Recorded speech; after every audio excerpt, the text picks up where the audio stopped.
kami dari kelompok 4 yang akan mempresentasikan karya tulis ilmiah dengan judul Pengaruh Penyuluhan Kesehatan Terhadap Pengetahuan Remaja Tentang Bahayanya Merokok di daerah Puskesmas Indihiyang Tasikmalaya,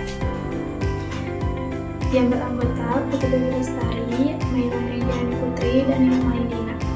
Untuk latar belakangnya yaitu remaja merupakan kelompok usia yang berada di transisi menuju ke dewasa sehingga rentan terhadap pengaruh lingkungan dan perilaku berisiko, terutama yaitu merokok.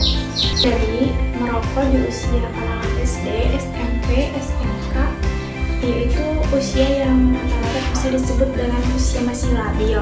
Jadi masih mencari jati dirinya gitu, jadi kayak gampang terpengaruh sama lingkungan mereka.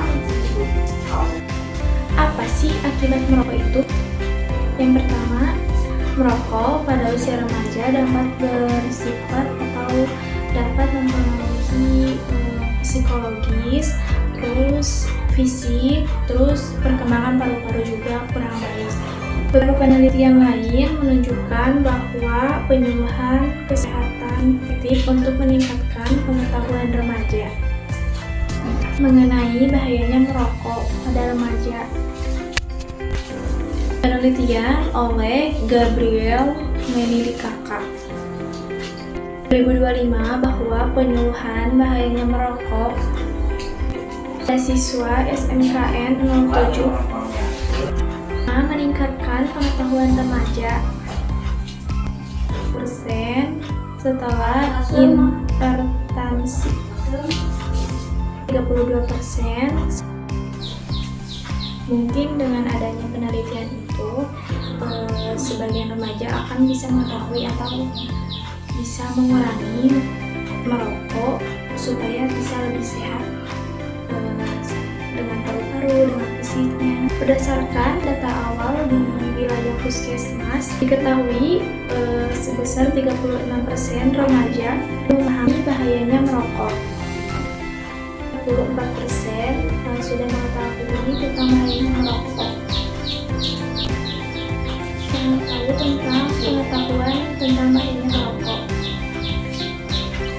Ini menunjukkan bahwa remaja masih tergolong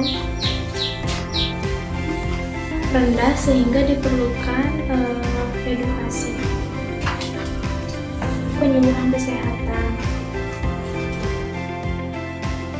Dengan adanya penyuluhan ini, semoga remaja-remaja ini bisa dapat memahami atau mengurangi merokok supaya tidak kecanduan atau supaya menghindari kanker paru-paru seperti itu.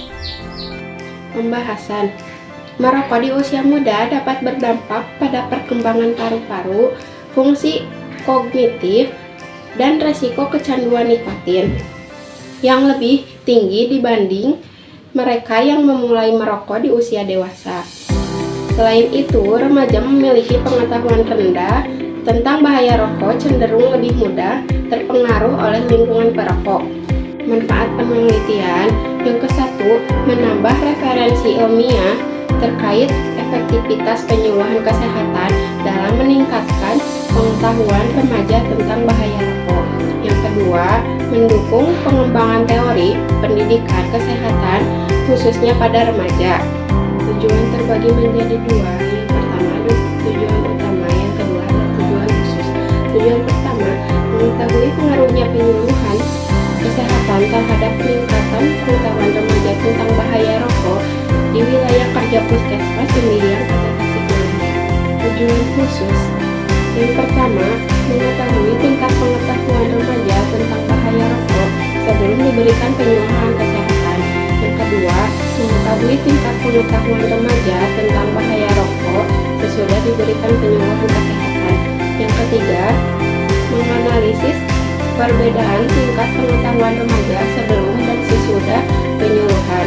Yang terakhir, menganalisis pengaruh penyuluhan kesehatan terhadap peningkatan pengaruh remaja tentang bahaya rokok. Faktor penyebab perilaku merokok pada remaja dipengaruhi oleh beberapa faktor, seperti pengaruh teman sebaya, keluarga yang bebas merokok, serta kurangnya edukasi kesehatan. Pengaruh penyuluhan kesehatan yang dilakukan secara interaktif terbukti lebih efektif dibandingkan ceramah satu arah karena mampu mengubah persepsi remaja pada merokok. Jadi, kesimpulannya, penyuluhan kesehatan berperan penting dalam meningkatkan pengetahuan dan sikap remaja agar tidak merokok.